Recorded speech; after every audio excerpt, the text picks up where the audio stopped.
चलो आज हेडिंग लगाओ। आज आप पढ़ोगे विद्युत द्विध्रुव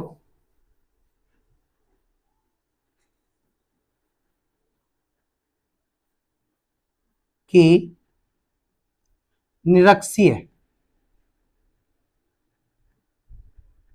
इसे अनुप्रस्थ भी बोलते हैं, अनुप्रस्थ स्थिति पर विद्युत क्षेत्र की तीव्रता, विद्युत क्षेत्र की तीव्रता। चलो हेडिंग लगाओ और स्टार्ट करते हैं, ठीक है ना। आज आप ये पढ़ लो, करें स्टार्ट। देखो सबसे पहले बात करते हैं कि आपके पास एक क्या है, विद्युत द्विध्रुव है। तो जल्दी फटाफट बना लो कॉपी में, सिखा रखा है बिल्कुल बढ़िया करके। विद्युत द्विध्रुव क्या होता है, एक ऐसा निकाय जिसमें दो समान परिणाम के आवेश परंतु विपरीत प्रकार के आवेश जो एक दूसरे से अल्प दूरी पर क्या हो, स्थित हो, उसे हम क्या बोलते हैं, विद्युत द्विध्रुव बोलते हैं। यानी ए और बी, ए पर प्लस क्यू और बी पर माइनस क्यू आवेश, ठीक है। और एक दूसरे से कितना डिस्टेंस, अल्प दूरी, अल्प दूरी कितनी होती है, 2 है। तो मध्य बिंदु केंद्र कौन है इसका, ये, इसको ओ मान लेते हैं। तो ये डिस्टेंस आपका ए हो जाएगा और ये आपका ए हो जाएगा। यहां तक की बात बिल्कुल बढ़िया, यहां तक की बात बिल्कुल बढ़िया। चलो इसको यहां ले, यहां तक की बात बिल्कुल बढ़िया। अब हमें क्या करना है, विद्युत द्विध्रुव की निरक्षीय स्थिति। अब निरक्षीय स्थिति का, इससे लास्ट वाली वीडियो में हमने क्या पढ़ा था, अक्षीय स्थिति पर। आज हम बात कर रहे हैं निरक्षीय। अब निरक्षीय स्थिति क्या होती है, सुनो। विद्युत द्विध्रुव का जो मध्य बिंदु O है, विद्युत द्विध्रुव का जो मध्य बिंदु O है, इससे आप एक लंब रेखा खींच दो। इसके पास से क्या खींच दो, एक लंब रेखा खींच दो, वही क्या कहलाएगी, इसकी निरक्षीय स्थिति। तो चलो खींचते हैं।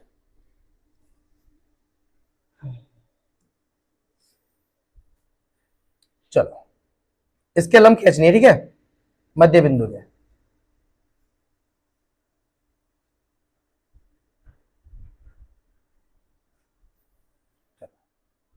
ये कौन सी है, ये आपकी निरक्षीय स्थिति।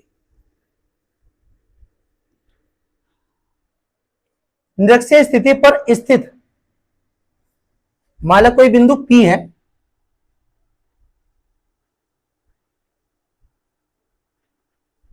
इस बिंदु पर हमें विद्युत क्षेत्र की तीव्रता की गणना करनी है। और वो मान लेते हैं कि विद्युत द्विध्रुव का जो मध्य बिंदु O है और निरक्ष पर स्थित जो बिंदु P है, यहां से यहां तक का डिस्टेंस कंसीडर कर लेते हैं, वो कितना है, R है। यहां डिस्टेंस कितना है, R है, ठीक है। इस बात को लिख लेते हैं, इस बात को लिखो। माना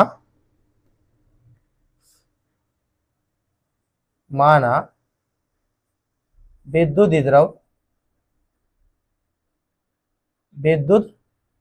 द्विध्रुव के मध्य बिंदु O से R दूरी पर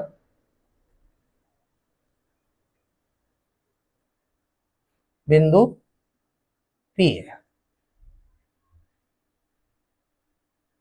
जहां हमें विद्युत क्षेत्र की तीव्रता की गणना करनी है। जहां हमें विद्युत क्षेत्र की तीव्रता की गणना करनी है, विद्युत क्षेत्र की तीव्रता की गणना करनी है,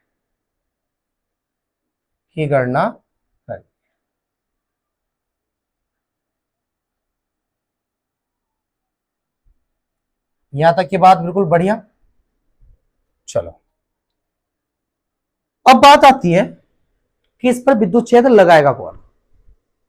आपके मन में ख्याल आता होगा कि इस बिंदु P पर विद्युत क्षेत्र कौन लगाएगा? विद्युत द्विध्रुव के दोनों आवेश प्लस Q भी इस बिंदु पर अपना विद्युत क्षेत्र उत्पन्न करेगा और माइनस Q भी इस बिंदु P पर अपना विद्युत क्षेत्र उत्पन्न करेगा। और ये बात हमने लास्ट वीडियो में पढ़ रखी है कि प्लस वाला अपने से दूर लगाता है और माइनस वाला अपनी तरफ लगाता है। तो जब प्लस वाला लगाएगा बिंदु P पर विद्युत क्षेत्र तो वो कैसे लगाएगा उसको देख लो। प्लस वाला अपने से दूर लगाएगा इस टाइप से, ये E प्लस Q, और माइनस वाला अपनी तरफ लगाएगा। माइनस वाला कैसे लगाएगा? माइनस वाला अपनी तरफ,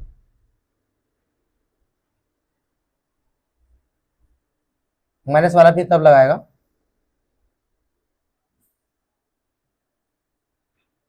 E माइनस Q, इस टाइप से। यहां तक की बात बिल्कुल बढ़िया।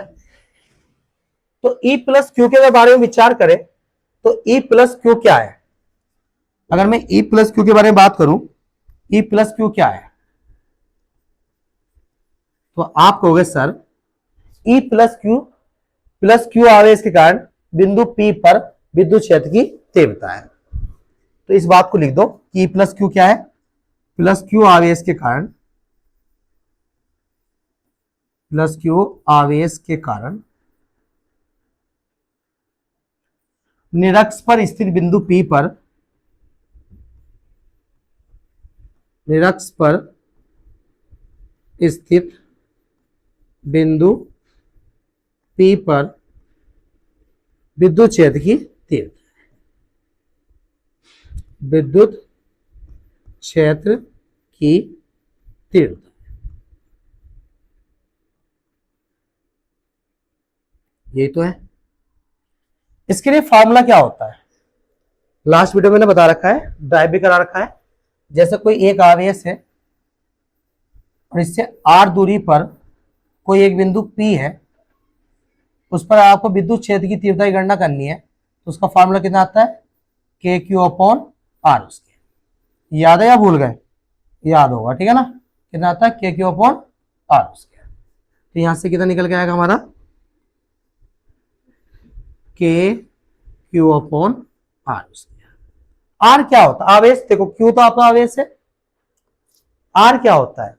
R होता है उस आवेश से उस बिंदु P तक की दूरी, मतलब आपको AP। तो R कितना होगा इसका? R होगा इसका AP। अब कहोगे सर AP तो हमें पता नहीं है, तो मेरे प्यारे बच्चों AP निकालना पड़ेगा। वो बात की बात है, निकाल लेंगे अभी, पहले अभी समझो, ठीक है ना। ये चीज अभी निकालनी पड़ेगी वहां रखने के लिए, सही है। चलो एक काम करते हैं, पहले निकाल लेते हैं, ठीक है ना, फिर बाद में जरूरत पड़ेगी। इससे बड़े अभी निकाल लेते हैं। AP, चलो पहले AP निकाल लो। AP, तो AP निकालने के लिए आपको दिखाई दे रहा होगा समकोण त्रिभुज AOP। समकोण त्रिभुज AOP बनना है इस टाइप से, AOP। ये लंब हो गया, ये आधार हो गया और ये कर्ण हो गया, सही है। बोले तो यह पाइथागोरस पर में लगा सकते हैं और AP निकाल सकते हैं। लंब कितना है आपका? R, आधार कितना है आपका? A, और कर्ण आपका निकालना है। कर्ण आप निकाल लो, तो लगाओ समकोण त्रिभुज AOP में, AOP में पाइथागोरस पर में, पाइथागोरस पर में क्या होता है फार्मूला? कर्ण का स्क्वायर बराबर लंब का स्क्वायर और प्लस आधार का स्क्वायर। कर्ण, कर्ण कितना है इसका? AP। लंब की अगर बात करें तो लंब कितना है इसका? R उसके। आधार की बात करें तो आधार कितना है? A उसके। तो AP इक्वल टू कितना आएगा? रूट में R square plus A square. यहां तक की बात बिल्कुल बढ़िया। तो ये कितना निकल गया प्यारे बच्चे मेरा? रूट में R square plus A square. अब आपको एक चीज दिखाई दे रही होगी, ए से लेके P तक का डिस्टेंस किसके बराबर है, बी से लेके पी तक का डिस्टेंस है। अगर मुझे बीपी का डिस्टेंस की रिक्वायरमेंट पड़ेगी तो मैं बोलूंगा एपी किसके बराबर है, बीपी के बराबर है। तो बीपी कितना निकल के आएगा बच्चों, बीपी कितना निकल के आएगा, बीपी निकल के आएगा, बीपी आपका, बीपी कितना निकल के आएगा, बीपी निकल के आएगा रूट में r square plus a square. ये डिस्टेंस भी आपका इतना ही होगा, ठीक है ना, ये वाला r square plus a square, हाँ है ना। तो चलो वैल्यू यहां पुट करो, चलो नेक्स्ट स्लाइड पे ले लो। चलो तो आप क्या निकाल लेते हैं, ई प्लस क्यू। तो ई प्लस क्यू कितना है आपका, के क्यू अपॉन एपी, और एपी कितना निकालना है हमने, एपी निकालना है रूट में r square plus a square. तो एपी की वैल्यू पुट करो रूट में r square plus a square का होल स्क्वायर, उसके से रूट कट जाएगा। तो ई प्लस क्यू कितना निकल के आएगा, के क्यू अपॉन में r square plus a square. यहां तक की बात बिल्कुल बढ़िया, राइट। चलो अब विचार करते हैं minus Q. Sir minus Q के बारे में बताओ, माइनस क्यू क्या है। तो आपको प्यार से दिखाई दे रहा होगा माइनस क्यू क्या है। देखो अगर मैं अब ई माइनस क्यू के बारे में बात करूं, अगर मैं आपको ई माइनस क्यू के बारे में बात करूं, ई माइनस क्यू क्या है, तो आप कहोगे सर माइनस क्यू, ई माइनस क्यू ये है जब माइनस क्यू आवेश ने बिंदु पी पर अपनी तरफ विद्युत क्षेत्र उत्पन्न करा था, यही बात तो थी। यानी ई माइनस क्यू क्या है, ई माइनस क्यू है माइनस क्यू आवेश के कारण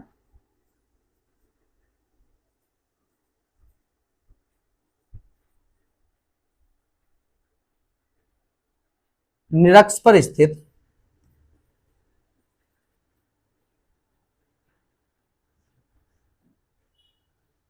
बिंदु P पर विद्युत क्षेत्र की तीव्रता, विद्युत क्षेत्र की तीव्रता। फार्मूला सर, फार्मूला क्या होगा, वही होगा मेरे प्यारे बच्चों, के क्यू अपॉन आर स्क्वायर। यहां भी देखो, यहां भी तो एक आवेश है, एक आवेश से कुछ दूरी पर बिंदु P है जहां विद्युत क्षेत्र की तीव्रता की गणना करनी है, उसके लिए फार्मूला कितना जाएगा, के क्यू अपॉन आर स्क्वायर। चलो वैल्यू पुट करो, के। अब क्यू के बारे में विचार करें तो आधे बच्चे हमारे ये बोलेंगे सर क्यू की वैल्यू कितनी है, माइनस क्यू है। तो मेरे प्यारे बच्चों वहां परिमाण ले रहे हैं, इस बात का ध्यान रखना, यहां मैं क्यू ले रहा हूं परिमाण। माइनस का मतलब होता है कि वो इसको अपनी ओर खींच रहा है, माइनस दिशा को रिप्रेजेंट कर रहा है, माइनस दिशा को प्रदर्शित कर रहा है। माइनस का मतलब वो अपनी ओर खींच रहा है, और ये बात आपने डायग्राम में शो कर दी, ये बात आपने डायग्राम में दिखा दी। देखो तो हम वहां क्या ले रहे हैं, परिमाण ले रहे हैं, तो क्यू ले लो, ठीक है। आर सर, आर कितना है, यहां से लेके यहां तक की दूरी किसके बराबर है, बीपी के बराबर। और बीपी सर कितना निकाल लिया हमने, सर बीपी हमने निकाल लिया रूट में r square plus a square. तो सर यहां अगर हम आर की वैल्यू पुट करें, सर आर होगा हमारा रूट में r square plus a square. तो यहां से के क्यू अपॉन उसके से रूट कट जाएगा, यह आएगा r square plus a square. यहां तक की बात बिल्कुल बढ़िया, ठीक है ना। इसको थोड़ा साइड में लो, ठीक है।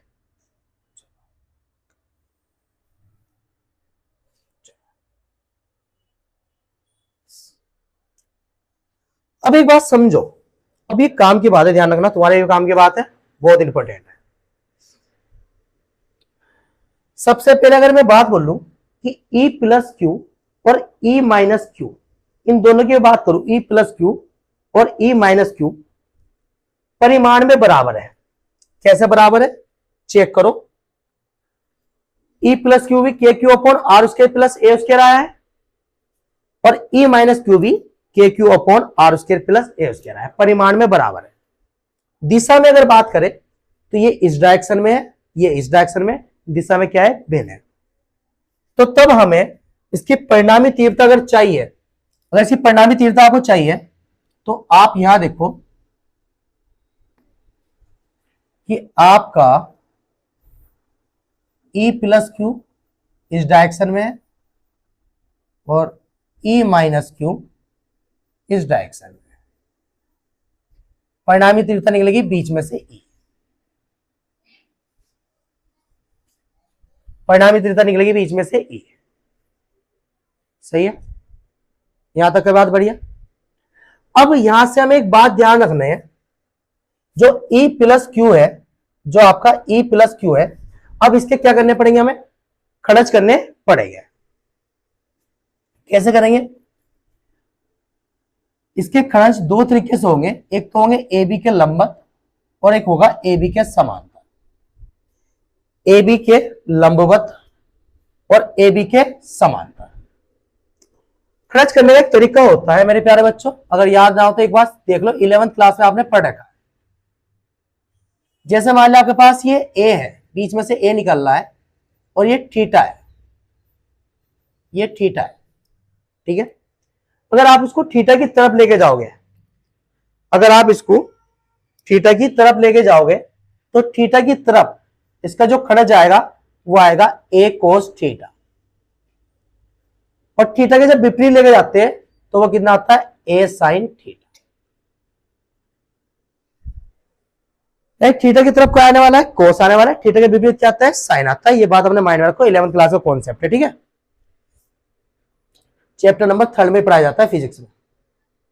चलो, E प्लस क्यू का अगर थीटा देखे, थीटा कहां होगा, तो मेरे प्यारे बच्चों अगर इसको मैं थीटा मान लू, ये आपका थीटा है, परिणामी तीव्रता कहां से निकल रही है, बीच में से E, तो एकांतर कोण से ये थीटा है तो ये भी क्या होगा, थीटा होगा, हाँ या ना। और ये थीटा होगा तो ये भी क्या होगा, थीटा होगा। और ये क्या है, आपकी निरक्षीय स्थिति। चलो, यहां तक की बात बिल्कुल बढ़िया। आगे बात करते हैं, समझो। तो ये आपका थीटा आ गया और ये भी आपका थीटा आ गया। अब थोड़ा ध्यान से सुनना बच्चों, देखो, अगर मैं E प्लस क्यू को अगर मैं थीटा की साइड लेके जाता हूं, E प्लस क्यू को थीटा की साइड लेके जाता हूं, E प्लस क्यू को थीटा की साइड लेके जाता हूं, तो क्या देखने को मिलेगा, कोस। और जब मैं इसको इसकी साइड लेके जा रहा हूं तो ये किसके समांतर आ रहा है, ये ए बी के समांतर आ रहा है, ये ए बी के समांतर आ रहा है। देख लो, समांतर ये। तो यानी कि जब आप इधर लेके जाओगे तो वो कौन से घटक होंगे, आपके समांतर घटक। कौन से घटक होंगे, समांतर। और जब आप इसके विपरीत लेके जाओगे, जब आप इसके विपरीत लेके जाओगे, तो जब आप विपरीत लेके जाओगे तो वो ए बी का कौन सा घटक होगा, लंबवत घटक। वो ए बी का कौन सा घटक होगा, लंबवत घटक। ये कौन सा घटक होगा मेरे प्यारे बच्चों, लंबवत घटक। ये कौन सा घटक होगा, लंबवत घटक। यहां तक की बिल्कुल बढ़िया। थीटा के लेके जाओ, समांतर घटक करो, E प्लस क्यू का समांतर घटक करो ए बी के, तो यहां कितना आएगा, यहां आएगा E plus q cos theta. और जब इसके विपरीत लेके जाओ थीटा के, तो क्या आएगा, साइन। तो ये आएगा आपके पास, ये आएगा आपके पास, ये आएगा पास E plus q sine theta. इसी प्रकार से ये वाला घटक करो, इसको थीटा की साइड लेके जाओ, तो थीटा की जब साइड लेके जाओगे तो ये आएगा E minus Q cos theta. और जब इसको थीटा के विपरीत लेके जाओगे, थीटा के विपरीत लेके जाओगे, तो तब आएगा E minus q sine theta. यहां तक की बात बढ़िया। एक बार दोबारा समझ लो, ठीक है। देखो, हमें क्या कर रहे थे, E प्लस क्यू और E माइनस क्यू परिमाण में बराबर थे, दिशा में भिन्न थे, तो हमें परिणामी तीव्रता चाहिए थी। परिणामी तीव्रता कहां से निकलेगी, बीच में से। ये बात हमने पढ़ रखी है। जब परिणामी तीव्रता निकाल लेंगे तो हमें ए बी के खड़क चाहिए, खड़क चाहिए। तो अगर थीटा की साइड लेके जाओगे तो क्या आएगा, कोस। थीटा के विपरीत लेके जाओगे तो क्या आएगा, साइन। एक बात ये वाली माइंड में, तो जब थीटा की तरफ लेके चले गए ई प्लस क्यू को, ऐसे समझो ये दो है, इस बात को समझो, ठीक है ना, ये है, ये लाइन है, ये चीज है। अगर मैं इसको थीटा की तरफ लेके जा रहा हूं और माइनस वाले को भी थीटा की तरफ लेके जा रहा हूं, तो ये दोनों जो घटक है, ये वाला घटक मान लो ई प्लस क्यू और ये वाला घटक मान लो ई माइनस क्यू। तो ई प्लस क्यू कोस थीटा और ई माइनस क्यू कोस थीटा दोनों क्या है, दोनों देखो, दोनों एक ही दिशा में है, दोनों घटक क्या है, एक ही दिशा में है। ये कौन से घटक कहलाएंगे, ए बी के समांतर घटक, ए बी के समांतर घटक। अगर हम थीटा के विपरीत जाएंगे तो क्या मिलेगा हमें, थीटा के साइन, तो ये आपके पास क्या आ गया, थीटा के विपरीत गए तो ई प्लस क्यू साइन थीटा, और इसको लेकर चले गए तो ई माइनस क्यू साइन थीटा। ये दोनों घटक सही है। अब ये दोनों घटक ए बी के देखो, ए बी के क्या है, लंबवत है, ए बी के क्या है बाबू, लंबवत है, ए बी के क्या है, लंबवत घटक है, सही है। तो ये बात ध्यान रखना मेरे प्यारे बच्चों, इस बात को शो कर लो डायग्राम में, ठीक है। बाकी आपको एग्जाम में ये वाला भी डायग्राम अलग से बना देना, तो ये चीज अगर आप डायग्राम में नहीं शो कर रहे हो तो आप एक डायग्राम छोटा सा अलग से एग्जाम में ये बना देना, नंबर फुल मिलेंगे, ठीक है ना, ऐसा कोई दिक्कत नहीं। बाकी हमने यहाँ कर दिया, अगर एक ही डायग्राम में करेंगे तो खिचड़ी पक जाती है, ठीक है, ये बात आपको अच्छे तरीके से बता। चलो इस बात को लिख लेते हैं, इस बात को लिखते हैं कि ई प्लस क्यू बे ई माइनस क्यू परिमाण में बराबर है, ये बात मैंने बताई थी, परिमाण में बराबर है। ये देखो इसका परिमाण भी इतना है, इसका परिमाण भी इतना है, परंतु परंतु दिशा में भिन्न है, दिशा में भिन्न है।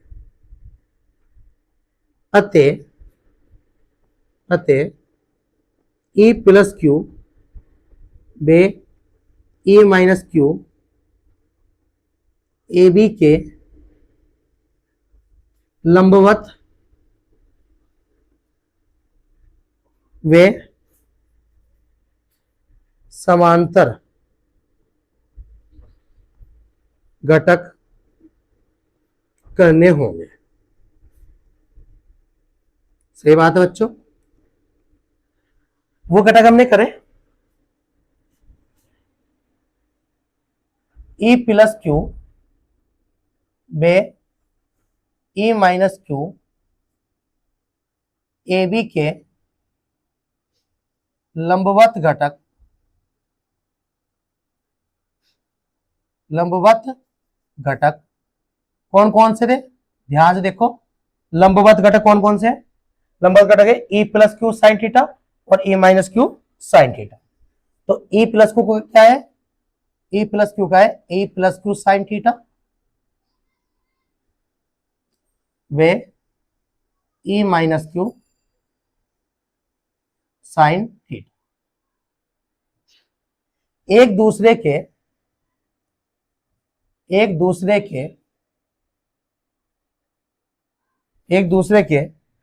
विपरीत दिशा में होने के कारण, विपरीत दिशा में, एक दूसरे के विपरीत दिशा में होने के कारण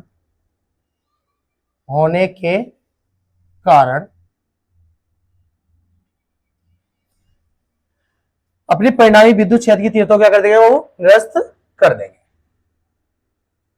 परिणामी लिख दो, परिणामी यहां लिखो, तो होने के कारण अपनी विद्युत क्षेत्र की तीव्रता को निरस्त कर देंगे, अपनी विद्युत क्षेत्र की तीव्रता को निरस्त कर देंगे।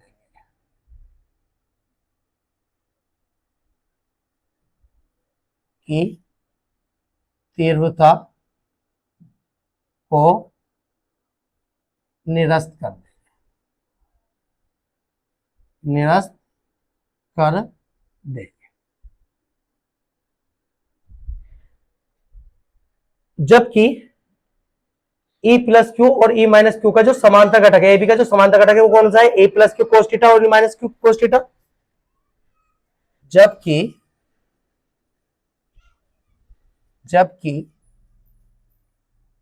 E प्लस क्यू व E माइनस क्यू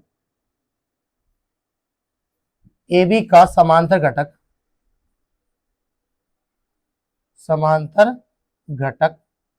कौन कौन सा है, समांतर घटक कौन कौन सा है, A plus q cos theta और ए माइनस क्यू कोस थीटा।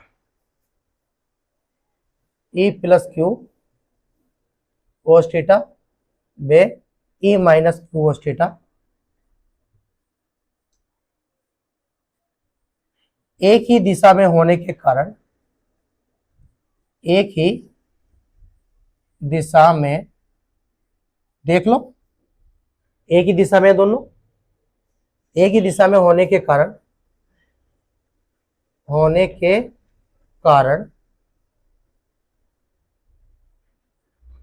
जुड़ जाएंगे।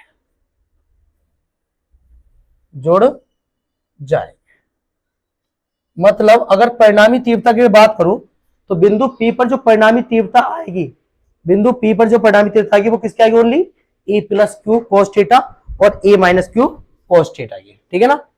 तो अगर यहां से बिंदु P पर परिणामी तीव्रता निकाल लें, फिर क्या बच्चों, बिंदु P पर नेट परिणामी तीव्रता निकाल लें, कुल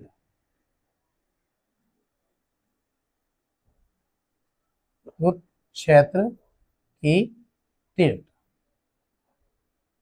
अगर कुल चाहिए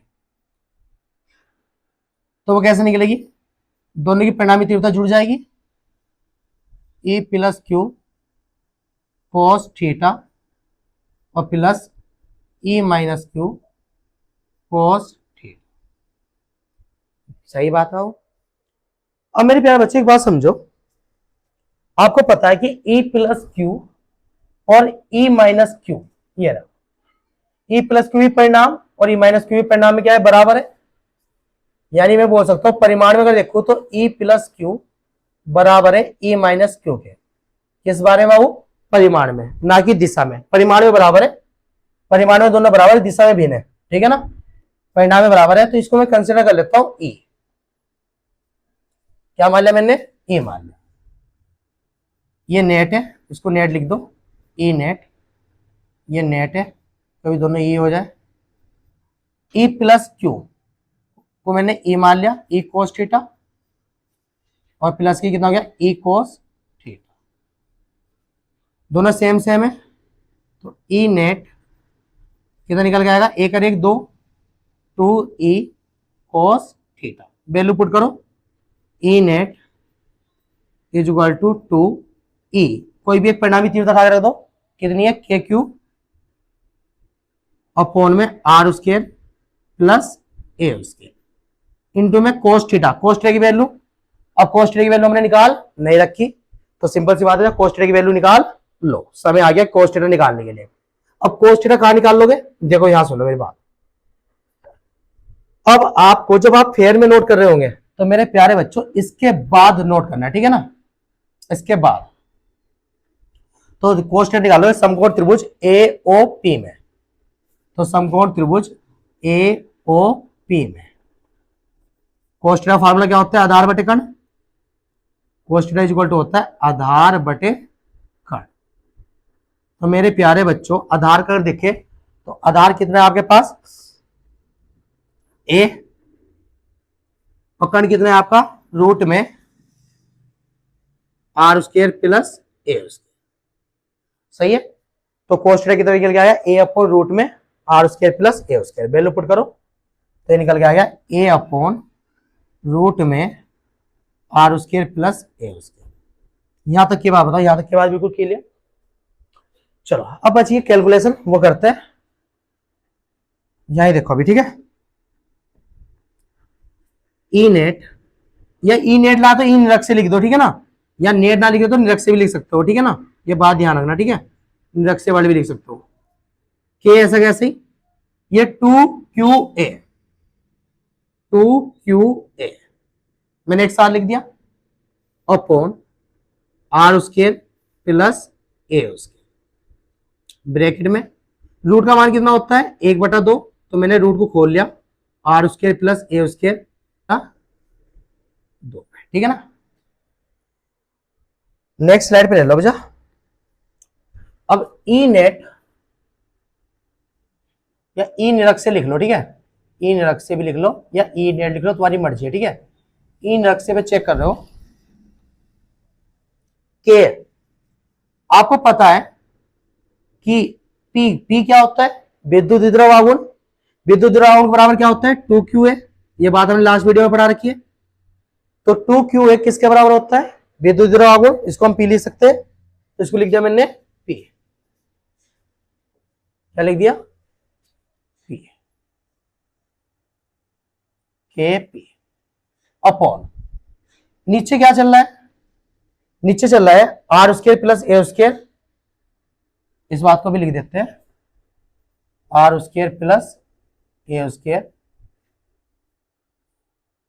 और r square plus a square की पावर 1/2। देखो बेसिक मैथ में आपने एक चीज तो पढ़ी होगी, एक फार्मूला होता है ए की पावर m इंटू ए की power n equal to formula होता है ए की power m plus n। Basic math में तो इतना पढ़ रखा होगा। तो ई निरक्षीय अगर चेक करो, ई निरक्षीय अगर आप चेक करो तो के पी अपॉन में, देखो इस पूरे को ए मान लो, जिसके ऊपर कुछ नहीं होता उसके ऊपर 1 होता है, तो ए की पावर m और ए की पावर n पावर हो गया ए की पावर m प्लस n, तो ए कितना है आपका r square plus a square, power जोड़ दो, यहां हो जाएगा 1 प्लस का 1/2। तो ई निरक्षीय इक्वल टू कितना है के पी अपॉन में r square plus a square, यहां देखो क्या जोड़े 1 प्लस 1/2, नीचे क्रॉस मल्टीप्लाई 2 एकम 2 1 एकम 1 2 एकम 2 2 कितना हो जाएगा 3 3/2, तो कितना निकल के आएगा 3/2। यहां तक की बात बिल्कुल क्लियर, कितना आ गया 3/2। अब एक बात ध्यान रखना, यदि विद्युत द्विध्रुव अत्यंत छोटा है,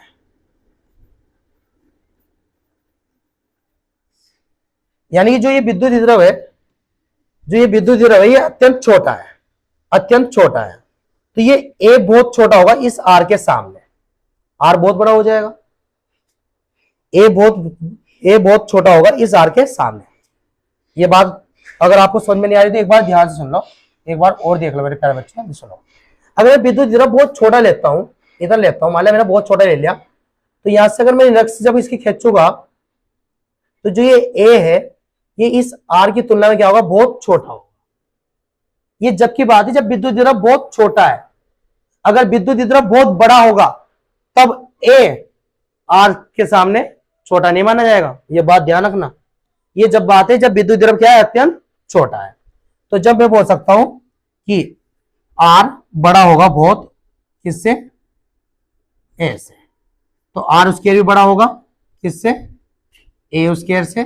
तो इस ए स्क्वायर को क्या कर सकते हो, नगण्य मान सकते हो। और नगण्य कब मानोगे, जब विद्युत द्रव्य बहुत छोटा होगा, ठीक है, अत्यंत सूक्ष्म होगा। तो ई निरक्षीय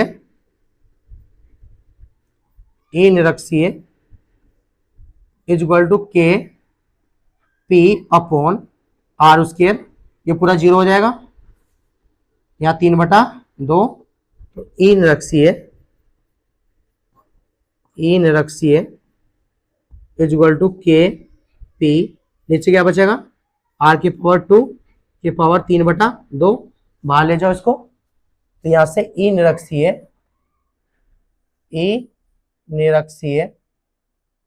इज इक्वल टू कितना निकल के आएगा, के पी अपॉन 2 से मल्टीप्लाई करोगे 2 से 2 कट जाएगा, कितना आएगा आर की पावर 3।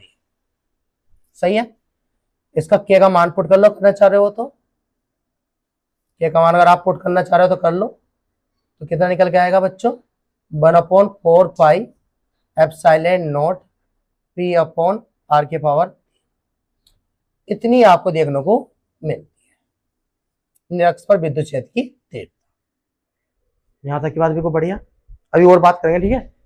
तो अगर आपको ध्यान रखना, अगर आपको निरक्ष पर चाहिए तो निरक्ष पर कितनी निकल के आएगी, निरक्ष पर निकल के आएगी, निरक्ष पर निकल के आएगी के पी अपॉन आर क्यू, ठीक है।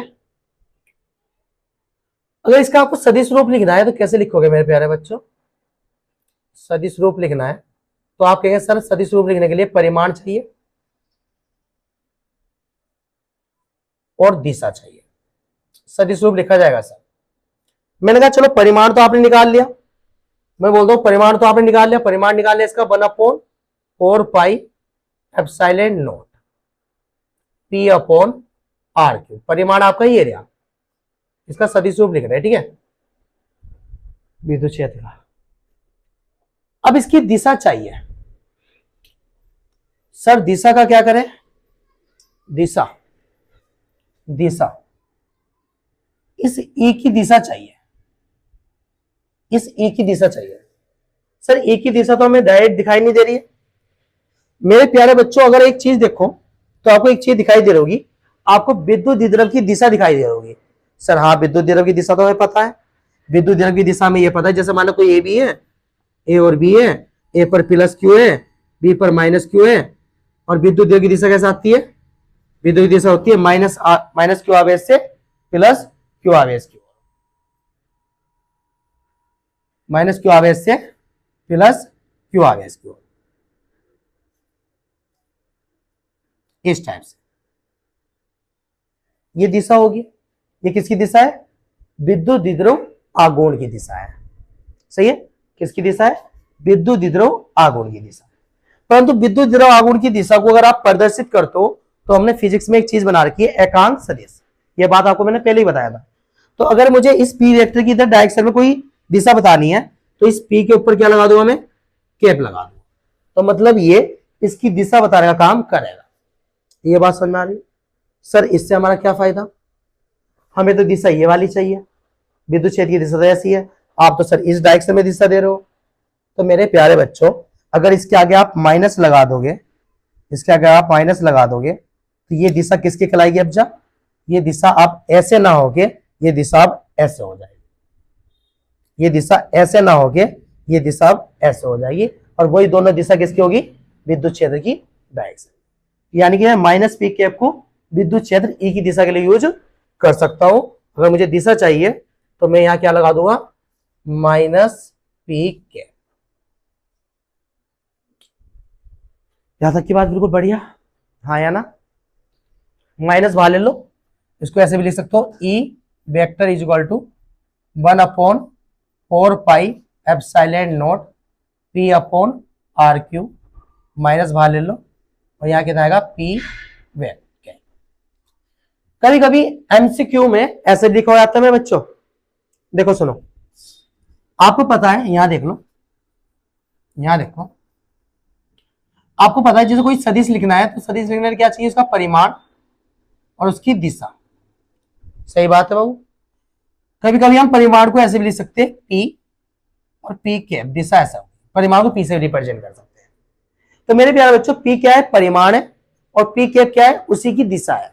मतलब विद्युत द्विध्रुव का परिमाण पी है, सॉरी विद्युत द्विध्रुव आघूर्ण का परिमाण पी है, और विद्युत द्विध्रुव आघूर्ण की जो दिशा है जो किसको प्रदर्शित कर रही है, ई को प्रदर्शित कर रही है, ई की दिशा को प्रदर्शित कर रही है, वो कौन है, पी कैप है।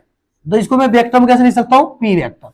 तो कभी कभी एमसीक्यू में ऐसा भी निकल के आ सकता है, माइनस के 1/4 pi epsilon nought p vector upon r q, ऐसा भी आ सकता है। माइनस किसको रिप्रेजेंट कर रहा है पता है, माइनस रिप्रेजेंट कर रहा है कि ऋणात्मक चिन्ह होने का क्या मतलब है, ऋणात्मक चिन्ह होने का मतलब ये है कि जो विद्युत क्षेत्र की दिशा है, जो विद्युत क्षेत्र की दिशा है, जो विद्युत क्षेत्र की दिशा है, ये देखो, जो विद्युत क्षेत्र की दिशा है ई, और विद्युत द्विध्रुव आघूर्ण की दिशा क्या है, विपरीत है, सही है, हाँ है ना। चलो यहां तक की बात बिल्कुल बढ़िया, यहां तक की हमारी डेरिवेशन हो गई कंप्लीट, ठीक है।